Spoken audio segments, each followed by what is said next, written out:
নজর রাখবো পরবর্তী সংবাদে।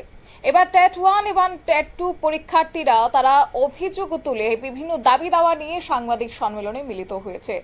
আজ অবশ্য আগরতলা প্রেস ক্লাবে একটি সাংবাদিক সম্মেলনের আয়োজন করেছেন তারা, এবং সেক্ষেত্রে জানা গেছে যে তাদের টেট পরীক্ষায় সিলেবাস বহির্ভূত প্রশ্নপত্র করা হয়েছে, এমনই অভিযোগ তারা তুলেছেন। এর আগেও তারা সরব হয়েছেন একাধিকবার এবং তারা বলছেন টিআরবিটির বিরুদ্ধে একরাশ ক্ষোভ উগরে দিয়েছেন স্বচ্ছ নিয়োগ নিয়ে। তারা সিলেবাস বহির্ভূত প্রশ্নপত্র প্রদানের অভিযোগ তুলে রাজ্য সরকারকে কলুষিত করার একটা প্রয়াসের অভিযোগও কিন্তু এই মুহূর্তে উঠে আসছে। বিস্তারিত কি রয়েছে, কি বলছে আছে তারা, শুনুন।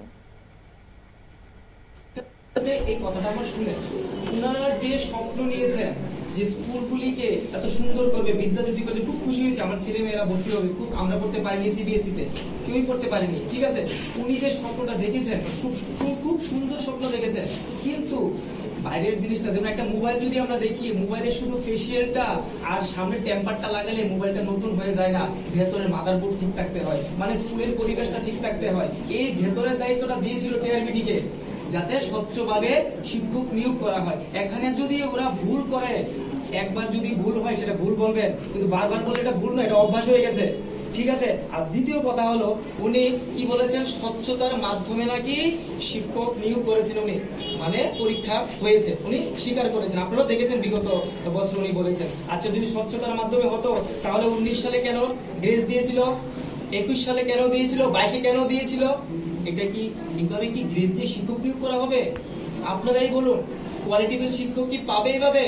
গ্রেজুলার টিচার যদি পড়ায় তো গ্রেজই দেবে না, থার্ড ডিভিশন টিচার যদি পড়ে থার্ড ডিভিশনই পাবে, ফার্স্ট ডিভিশন পাবে না।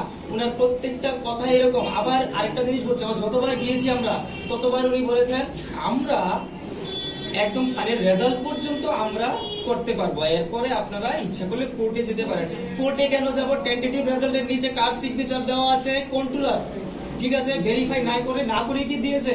আর আমি পরীক্ষা নিয়েছে টিআরবিটি, আমি কেন কোর্টে যাব? আমি কেন বর্তমান সরকারের বিরুদ্ধে যাব? কেন যাব? টিআরবিটির উপর দায়িত্ব দেওয়া হয়েছে, যাতে যেটা সরকার পারে না সেটা দায়িত্ব দিয়েছে টিআরবিটির উপর। টিআরবিটি যদি এখানে ভুল করে তাহলে এখানে কি করছেন উনি? উনি বর্তমান সরকারকে কলঙ্কিত করছেন, আর কিছু না, এটাই বলার ছিল।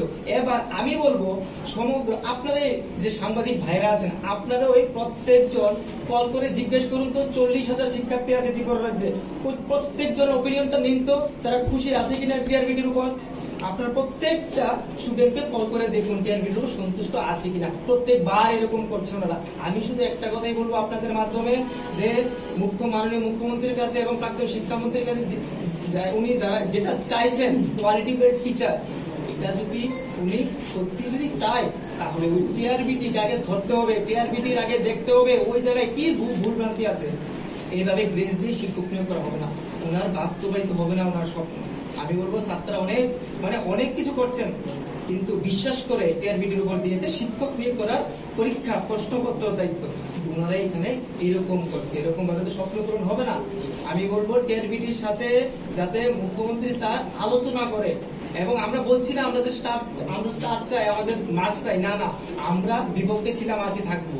আমরা কোয়ালিটিফুল টিচার, আমরা এখানে গ্রেস দেওয়া টিচার না। আমি ফেল কোনো সমস্যা নেই, আমি ফেল আমার কোনো সমস্যা নেই, কিন্তু আগামী দিনে যাতে এরকম ভুল যাতে না করে টিআরবিটি, এটাই আমার মূল কথা। আপনারা শুনলেন টেট পরীক্ষার্থীদের অভিযোগ, অর্থাৎ গ্রেস দিয়ে কখনো স্বচ্ছ নিয়োগ আনা যায় না, কিংবা সেখানে শিক্ষক নিয়োগ করা যায় না, এবং আগামী দিনে যাতে স্বচ্ছ নিয়োগ নীতি আনা হয় এবং সেই সঙ্গে টিআরবিটির যে গাফিলতি রয়েছে সেই গাফিলতিগুলির যেন সমস্যার সমাধান করা হয়। অনতিবিলম্বে রাজ্যের মুখ্যমন্ত্রীও যেন সেই দিকে নজর রাখেন, সেই আবেদন রাখলেন রাজ্যের টেট পরীক্ষার্থীরা। নিয়ে নিচ্ছি ছোট্ট একটি বিজ্ঞাপন বিরতির, সঙ্গে থাকুন।